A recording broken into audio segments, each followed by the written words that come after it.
Welcome viewers to this 20-part series on Senator Babet, Political Hulk. This is episode 3, When Government Forgot Its Place. Every government has power. The real question is, who limits that power? If nothing stands above the state, what eventually stands above you? That's inflation. That's inflation. And what's the government's response to inflation? What is it?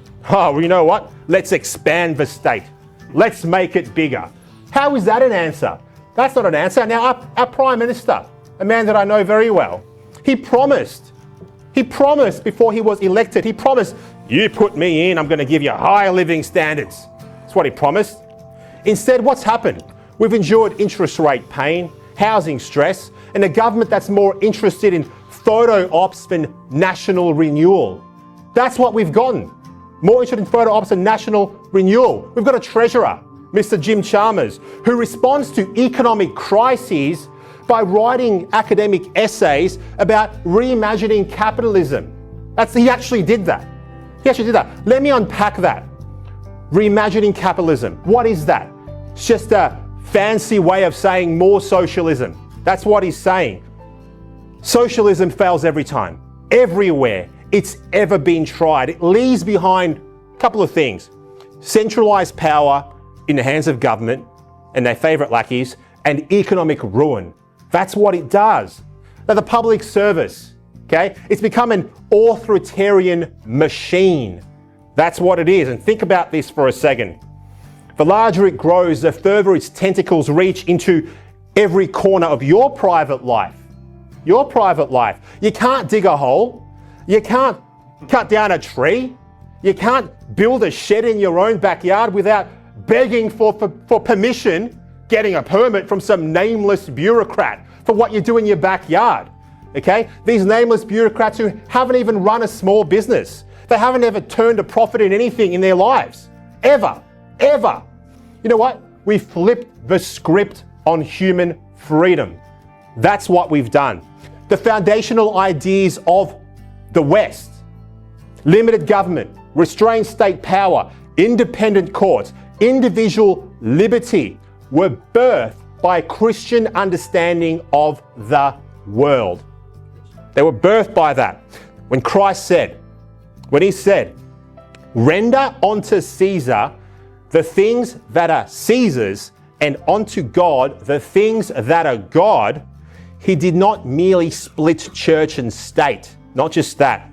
He drew a line in the sand and he said, Viewers, this chapter explores the argument that freedom depends on government recognizing limits to its authority. The speech contrasts expanding bureaucracy with the Christian idea that rulers are accountable to a higher moral law rather than being the ultimate source of its rights. It argues that when rights are understood to come from government, governments may also redefine or remove them. It then turns to Australia's constitution, contending that its religious provisions were intended to protect church from state control, not remove Christianity from public life. Said that Caesar, your power is not absolute. That's what he said. Christianity taught that governments are subject to a higher moral law. And that rulers, even though the people in Canberra don't agree with this, and that rulers are accountable to God. They're not God. You're not God. You're accountable to God. You sit beneath God. Government is not God.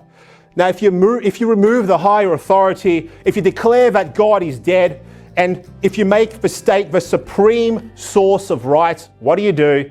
You green light totalitarianism. That's what you do. You green light it, you say it's okay. If your rights are granted by government, okay? If you make government God, if your rights are granted by government, that same government can redefine, restrict, or erase those rights. When your rights come from God, no man or government can take those rights from you.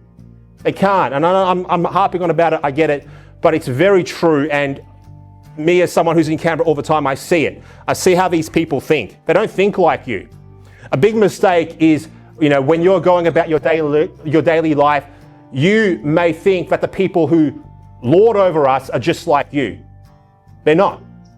They think very differently to how you think.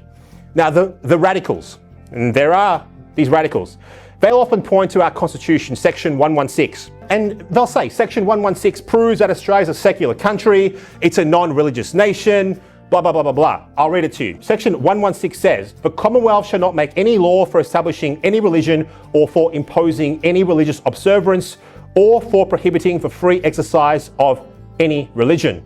Sounds modern, sounds inclusive, sounds progressive. Wrong, wrong, wrong. It does not prove the point of these people. It does the opposite. The opposite. Our Constitution was not written to create a godless nation. Not even close. It was written by Christians in a Christian country to protect the church from the state. Okay?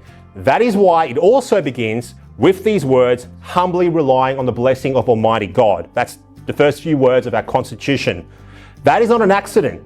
It's a reminder that liberty, law, and government must sit beneath a higher authority than themselves. That's what it is. Now, Henry Parkes, who was he? He was the father of Australian Federation.